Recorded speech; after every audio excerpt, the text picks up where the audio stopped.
Hello students, today we will see what are random variables.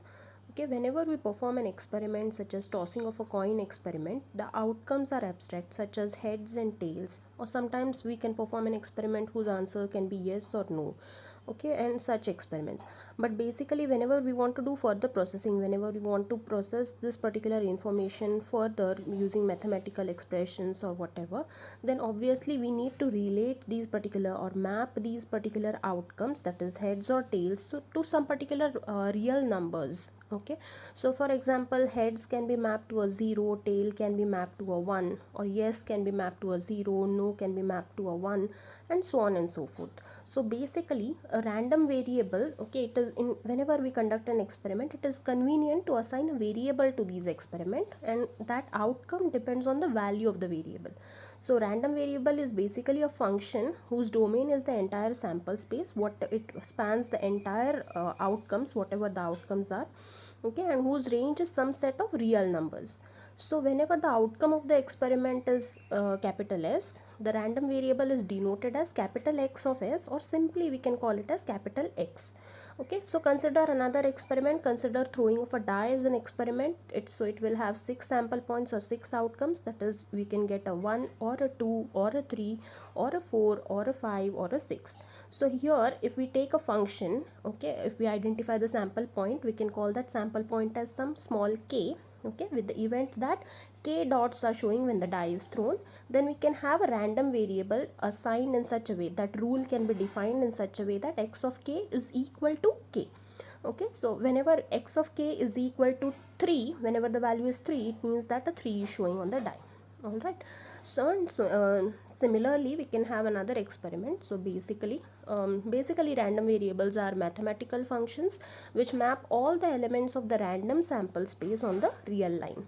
So we can design another experiment which will be having, okay, which is combination of two experiments basically. So we are flipping a coin as well as rolling of a die. So whenever we flip a coin, we can get a head or a tail, and whenever we roll a die, we can have 1, 2, 3, 4, 5 and 6 as the outcomes. So together the experiment will have the sample space, that is on the coin we can get a head and on the die we can get a 1, so that is h comma 1. Similarly we can get a head on the coin as well as 2 on the die, okay, that is h comma 2, and so on and so forth till h comma 6. Similarly we can get a tail on a coin as well as 1 on a die, that is t comma 1 till t comma 6. So total of 12 outcomes. Now in this particular experiment, okay, the h comma 1, h comma 2, we cannot process these further without assigning them to some particular numbers. So let's define a rule now. If h comes, that is head comes, then the sample space will map it to positive values on the dice, some particular positive real numbers. Okay, and if tail comes, then the sample space will map it to some negative values of the dice. Okay, that is just one of the rules that we define.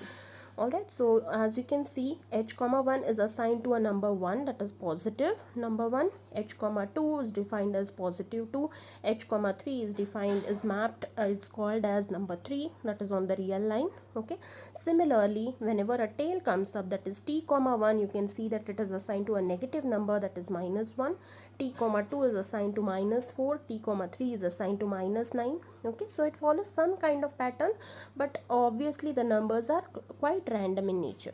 So random variable is a variable whose value is subjected to variations due to the outcomes of the experiment that is there. Okay, so it is a process of assigning some numbers to the outcome of the experiment. All right, so there are quite some few things to note over here. First thing, the random variables can be applied to undeterministic experiment, that is random experiments only. We cannot assign it to deterministic. Whenever we say deterministic, you have learnt it in signals and system. Deterministic signals or deterministic systems means that we can assign some particular mathematical equation to model that those particular signals. So if they are random variables, or obviously they have to be applied to completely random experiments only. Okay, second thing, the random variables are classified as discrete random variables and continuous random variables. So as the name suggests, discrete random variables are the random variables which can take on only finite number of values in any finite observation interval. For example, we had that the same experiment that we defined, okay, it had some few numbers only. Okay, so similarly when example is given on screen over here, that is x is equal to 1 comma 4 comma 9 comma 16 comma 25. Okay, so in such space is there, such sample space is there, it will be a discrete random variable.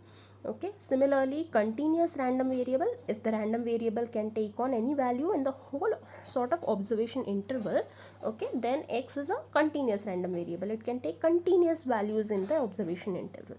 Alright, for example, if we want to measure the temperature of a room over a specific time interval, okay, that particular graph will correspond to a continuous random variable. For example, we